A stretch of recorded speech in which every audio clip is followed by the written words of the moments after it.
Hi. ഞാനിപ്പോൾ എയർപോർട്ടിലാണ്. ഞാനൊരു വളരെ ഇമ്പോർട്ടൻ്റ് ആയിട്ടുള്ള ഒരു ഇമ്പോർട്ടൻ്റ് ഇൻഫർമേഷൻ അല്ല. ഇപ്പം ഞാൻ എയർപോർട്ടിൽ വന്നപ്പം കണ്ട കുറച്ച് ചേഞ്ചസ് നിങ്ങളെ അറിയിക്കാമെന്ന് വിചാരിച്ചു. അപ്പം പ്രത്യേകിച്ചൊന്നുമില്ല. ഇവിടെ ലണ്ടൻ ഹീത്രൂ എയർപോർട്ടിൽ പണ്ട് നമ്മൾ സെക്യൂരിറ്റി ചെക്ക് ഇൻ ചെയ്യുമ്പോൾ നമ്മുടെ ഇലക്ട്രോണിക് ഐറ്റംസ് ഒക്കെ വെളിയിൽ വെക്കണമായിരുന്നു.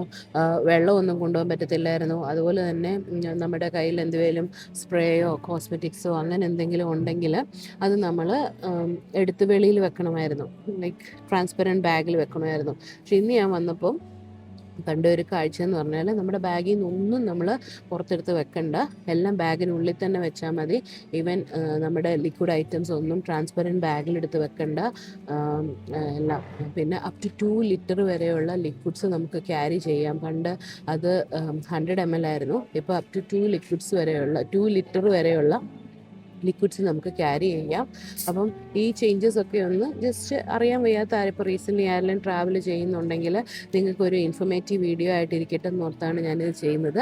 Thank you. അടുത്ത വീഡിയോയിൽ കാണുന്നതിനും വരെ ബായ്.